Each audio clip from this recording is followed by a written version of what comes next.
There's a place He comes to me. Though I'm blind, He helps me see. Though I see dimly in this place, one day I'll see Him face to face. This is Kurt Kaikkonen, pastor of Calvary Chapel, Waterford, at your neighborhood church.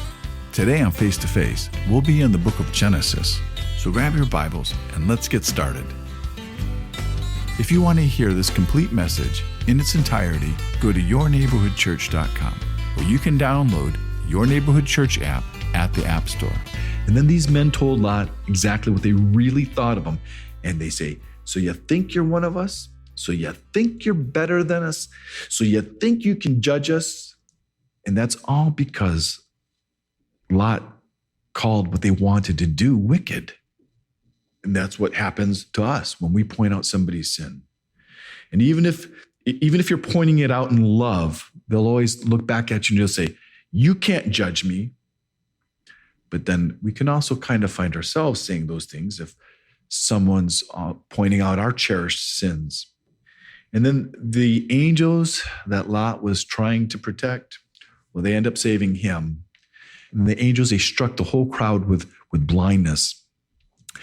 And you would have thought they would have got a clue if everyone around you suddenly went blind, that you would stop what you're doing, that you would wake up.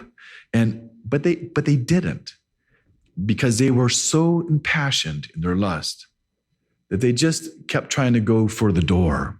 In my mind, when I see that, to me, it looks like one of those zombie movies where every zombie is stepping on top of everybody and climbing over everybody. And then those angels, they say to Lot, they say, do you have anyone else in the city? And they don't just say, do you have anybody else in the home? But they say in the whole city. Because a lot of people think that Lot only had 2 daughters and those son-in-laws, that they were probably just those daughters' fiancés, that they were betrothed, that they were future son-in-laws. But the way I read this and the way I look at it is that Lot probably ran out of the home that evening after it had calmed down, just after dark, after the men were blinded. And then he started to look for all his kids. And he went over the whole city to the ones who didn't live at his home. Because if those son-in-laws, if they did stay in the home, and they would have heard all that commotion at the door. You know, because you have a whole crowd of gay men trying to get in. What could they have been doing? Would they be hiding like in the bedrooms? They didn't have video games. They couldn't be hiding and playing video games. And then we remember that Abraham, when he was speaking with God and he interceded to save the city, he stopped at 10 righteous people. And I think he probably stopped there because he figured Lot had 10 people in his family. But we'll end up seeing that Lot was the only righteous person in his family. And Lot, he wasn't even that good. And nobody believed Lot. They just said, hey, go home, old man. Let us get some sleep. And it shows you that Lot, he didn't get home till about dawn. So that means that he's been out all night. And when he gets back there, the angels tell him to hurry and to take those who he actually has control of in his home. And he says, before you're destroyed with the city. And you kind of wonder how seriously Lot took those angels' warning. I mean, was he like still packing? Did he not really believe that destruction was going to come? Because those angels had to actually physically grab their hands and pull them out. And it lists each of them. It says Lot, his wife, and his daughters. 4 hands from 2 angels, grabbing 4 hands of all the 4 people. And then when they get out of the city, the angels say, run, escape for your lives. Don't stay in the plain. Go to the mountains. And Lot's still arguing with them. And so he's fighting with these angels that are trying to rescue him. And remember, Lot, at this time, he knows that they're angels. So Lot, he gets permission from those angels to go to this little city named Zor. And that word Zor actually means small. It was just a small city. And it seems like Lot still doesn't believe that the judgment's coming. And Lot's told by those angels that they couldn't do anything until he gets into that city. And so now dawn's breaking. The sun's starting to come up. It's been a long night. Everyone's tired. And they just step into the city. And it all starts. Brimstone, fire, falling from the sky. And you have to remember, they had all those asphalt pits, because remember when they had the war? So that means there's all this asphalt, this tar, and all this oil and petroleum. It's burning. Everything is burning. Everything's on fire. And maybe if they were just a little further away, and if Lot had taken the angel's advice and gone to the mountains, because maybe Zoar was just too close to Sodom. Because you remember when they first were taken out of the city and they were just outside of the city limits, back in verse 17, it says, don't look back. But Lot's wife, she couldn't help herself because she loved Sodom. Maybe they were too close so that she could look back. And that's because Sodom, it was beautiful. And it had everything she ever wanted. To her, those people weren't so bad. And it kind of makes you wonder, maybe she was a local girl. Maybe she was from Sodom, because we don't know where Lot found his wife. But even if she wasn't from Sodom, she couldn't imagine herself living anywhere else. Her heart was in Sodom. So now she has to share the judgment of Sodom, because she's one of them. And nobody would have ever known that her heart held that by looking at her. And so now she becomes a pillar of salt. And it's just like the destruction all around her, she was struck. And I believe the only reason that Lot's wife and his daughters were actually saved, that it was for Lot's sake. It wasn't because they were righteous. It was because Lot was righteous. And they belonged to Lot. Because God has a lot of mercy on people, and he has a lot of mercy on their family. And the truth is, some people, they just can't be saved. And the reason they can't be saved is because they don't want to be saved. All those people in Sodom, they didn't want to repent. They didn't want to be saved, even after they were struck with blindness.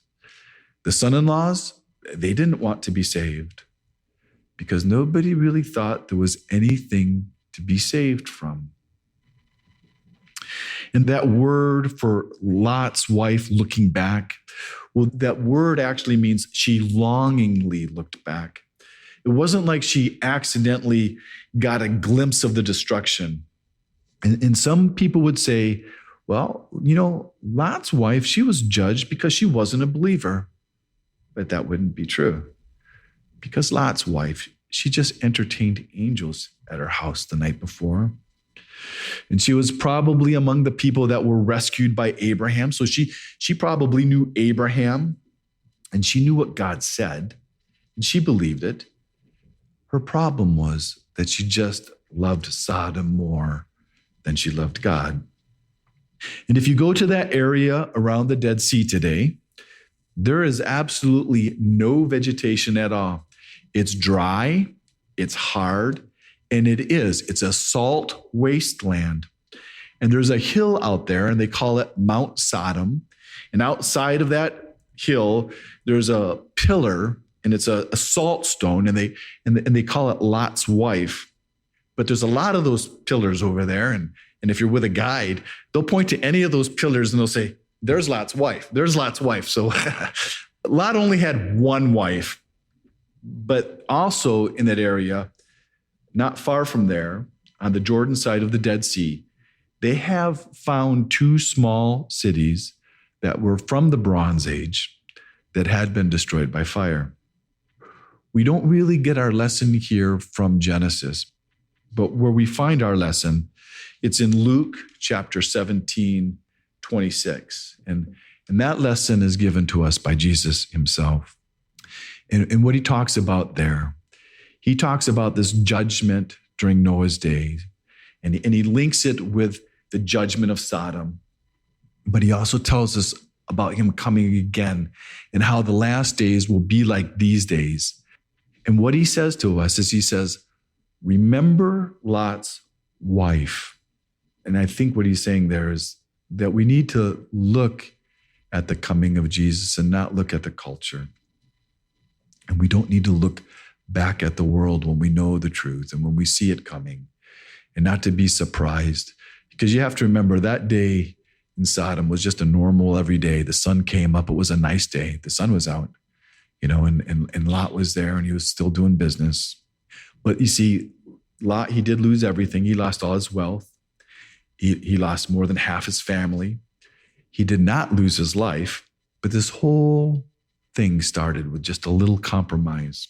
First, he picked the beautiful, well-watered land, and then he moved outside of Sodom in his tent, and then he bought a house in Sodom, and then he became a leader in Sodom. But he never asked God what he should do. He never asked God where he should live. And the one thing that we always need to keep in mind, that Lot, he was a righteous man. But as righteous people, we should always seek the Lord's will for our lives. The first thing we're told is that Lot was rescued because God remembered Abraham. And it's not like God ever forgets anything, but this is referring to that conversation that God had with Abraham just the day before. And so now it's Lot's first day in Zoar, and that city, which name means small, is where Lot was given permission to flee to. So on this first day, everybody's choking from the smoke in the air because of the burning asphalt pits that had caught on fire, and they had been burning all through the night, where even Abraham, where he could see the smoke from the hillside where he lived. And so now this small family with this older single father and his two daughters, they have to start over. Now, most of us, we've seen the devastation to a family from things like a fire, where they lose everything, or from a flood. And this small family, they lost everything they owned, but they not only lost that, they lost more than half their family. They lost their wife and mother. They possibly lost a couple other daughters with their husbands. And if they weren't daughters and husbands, then that means that these girls had actually lost their future husbands, their fiancés. And this all happened in one night.